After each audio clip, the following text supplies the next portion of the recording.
ವಿಟ್ಲಣ್ಣನವರಾಗಿರ್ಬೋದು, ಜಮೀರಣ್ಣವರು, ನಾವು ಗಣೇಶಣ್ಣ, ನಾಗೇಂದ್ರ ನಾವೆಲ್ಲ ಕುಂತ್ಕೊಂಡು ಒಂದು ಸಾರಿ ಅವಕಾಶ, ಈಗ ಭೀಮಣ್ಣ ಆಗಿದ್ದಾನೆ, ಒಂದು ಸಾರಿ ಅವಕಾಶ ರಾಘಣ್ಣ ಕೊಟ್ಟರೆ ಚೆನ್ನಾಗಿರುತ್ತೆ ಅಂತೇಳಿ ನಮ್ಮೆಲ್ಲ ಅಭಿಪ್ರಾಯದ ಮೇಲೆ ಇವತ್ತು ನಮ್ಮ ರಾಘಣ್ಣನ ಮಾಡ್ತೀವಿ. ಸರ್, ಈಗ ಪ್ರೆಸ್ ಕೋರ್ಟಲ್ಲಿ ಒಂದು ಮಾತು ಹೇಳಿದ್ರು, ದಮ್ಮು ತಾಕತ್ತಿನ ಬಗ್ಗೆ ಸವಾಲು ಹಾಕಿದ್ರು. ಇಲ್ಲ ಆ ಥರ ಈಗ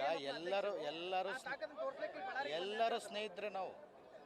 ರಾಘಣ್ಣ ಆದರೂ ಭೀಮಣ್ಣ ಆದಂಗೆ, ಭೀಮಣ್ಣ ಆದರೆ ರಾಘಣ್ಣ ಆದಂಗೆ. ಇದ್ರಾಗ ಏನೋ ಆ ಥರ ಏನಿಲ್ಲ, ಏನೋ ಆ ಥರ ಒಂದು ಮಾತು ಹೇಳಿರ್ಬೋದು ಅಷ್ಟೇ. ಸರ್, ಅಸಮಾಧಾನಗಳು ಬುಗಿಲೆದ್ದಕ್ಕೆ ನಾನು ಯಾವಾಗೂ ಬರೋಕ್ಕೆ ರೆಡಿ ಇರಲಿಲ್ಲ. ಆದರೆ ಇವರು ದಮ್ಮು ತಾಕತ್ ಬಗ್ಗೆ ಮಾತಾಡಿದ್ದು ನಾನು ಬಂದಿದ್ದೀನಿ, ನಾನು ತಾಕತ್ ತೋರಿಸಿದ್ದೀನಿ ಬಳ್ಳಾರಿಗೆ ಬಂದು ಅಂತ ಹೇಳ್ತಾರೆ. ಏನೋ ಅದ್ರ ಬಗ್ಗೆ ನನಗೆ ಗೊತ್ತಿಲ್ಲ. ನಮಗೆ ಗೊತ್ತಿದ್ದಷ್ಟು ಮಾಹಿತಿ ಸಾಕಷ್ಟು ನನಗೆ ಬಳ್ಳಾರಿ ಬರೋಂಥ ಅವಶ್ಯಕತೆ ಇರಲಿಲ್ಲ ಇತ್ತು. ಆದರೆ ಎಲ್ಲರಿಗೂ, ಎಲ್ಲ ಜಿಲ್ಲೆಗಳಿಗೂ ಅವಕಾಶ ಕೊಡಬೇಕಾಗುತ್ತೆ. ಯಾವಾಗಲೂ ಬಳ್ಳಾರಿ ಜಿಲ್ಲೆ ಅಂತಲೇ ಅಲ್ಲ, ಇಲ್ಲ ನಮ್ಮ ಸ್ನೇಹಿತರು ಒಕ್ಕೂಟದಿಂದ ಒಂದು ಒಮ್ಮತದಿಂದ ನಾವು ಮಾಡ್ಕೊಂಡಿದ್ದೀವಿ. ಬಳ್ಳಾರಿ ಅಸ್ತಿತ್ವನೇ ಇದ್ದಂಗೆ ಆಯ್ತಲ್ಲ ಸರ್, ಯಾರು ಒಬ್ಬರು ಸದಸ್ಯರು ಇಲ್ಲ. ಇಲ್ಲ, ಬಳ್ಳಾರಿ ಅಸ್ತಿತ್ವ ಅಂದರೆ ನಾವು ಕೆಲವಷ್ಟು ಹಾಲು ಉತ್ಪಾದನೆ ಕಮ್ಮಿ ಇತ್ತು. ಯಾಕಂದರೆ ನಮ್ಮ ಆ ಕಡೆ ಏನು ವಿಜಯನಗರ ಜಿಲ್ಲೆಯಲ್ಲಿ ಸ್ವಲ್ಪ ಈ ಕೋಆಪರೇಟಿವ್ ಸೊಸೈಟಿ ಇದ್ರ ಬಗ್ಗೆ ಎಲ್ಲ ಸ್ವಲ್ಪ ಅವೇರ್ನೆಸ್ ಜಾಸ್ತಿ. ನಮ್ಮ ಕಡೆ ಸ್ವಲ್ಪ ಕಮ್ಮಿ ಇದೆ.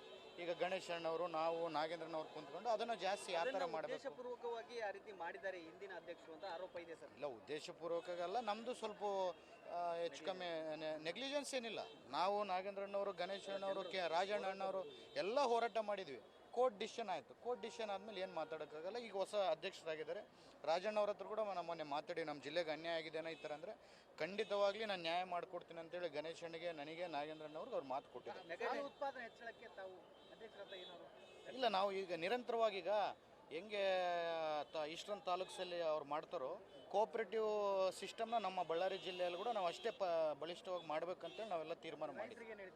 ರೈತರು ನಾನು ಹೇಳೋಕ್ಕೆ ಇಚ್ಛೆ ಪಡ್ತೀನಿ ಅಂದರೆ, ಕೋಆಪರೇಟಿವ್ ಸೊಸೈಟಿಯಲ್ಲಿ ಯಾವತ್ತು ರೈತರು ಸೇರ್ಕೊಂತಾರೋ ಅವ್ರಿಗೂ ಭಾಳಷ್ಟು ಅನುಕೂಲತೆ ಎಲ್ಲ ಸಿಗುತ್ತೆ.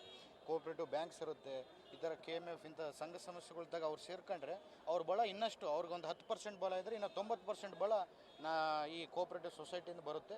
ಅದನ್ನು ನಾವು ಅವ್ರಿಗೆ ಯಾವ ಥರ ಅವ್ರಿಗೆ ಗೈಡೆನ್ಸ್ ಮಾಡಬೇಕು ಮಾಡಿ ಅವ್ರನ್ನ ಈ ದಾರಿ. ಮೆಗಾ ಡೈರಿ ಶಿಫ್ಟ್ ಆಗೋದಕ್ಕೆ ಹುನ್ನಾರಗಳು ನಡೀತಾ ಇದ್ದಾವೆ. ಮೆಗಾ ಡೈರಿ ಶಿಫ್ಟ್ 100ಕ್ಕೆ 100 ಆಗಲ್ಲ. ಅದು KMRC ಫಂಡಲ್ಲಿ ನಾವು ಮೆಗಾ ಡೈರಿ ಮಾಡ್ಕೊತಿರೋದು. ಅದು ಆಲ್ರೆಡಿ ಸ್ಯಾಂಕ್ಷನ್ಡ್ ಆಗಿದೆ. ಈಗ ನಮ್ಮ ಅಧ್ಯಕ್ಷರಾಗಿದ್ದಾರೆ, ಭೂಮಿಗೆ ಅದೇನು ದುಡ್ಡು 2 ಕೋಟಿ ರೂಪಾಯಿ ಬಿಡುಗಡೆ ಮಾಡಿಸ್ಬೇಕು, ರೆಸಲ್ಯೂಷನ್ ಮಾಡಿಸಿ ಬಿಡುಗಡೆ ಮಾಡಿಸಿ ಮೆಗಾ ಡೈರಿ ನಮ್ಮ ಜಿಲ್ಲೆಯಲ್ಲೇ ಇರುತ್ತೆ.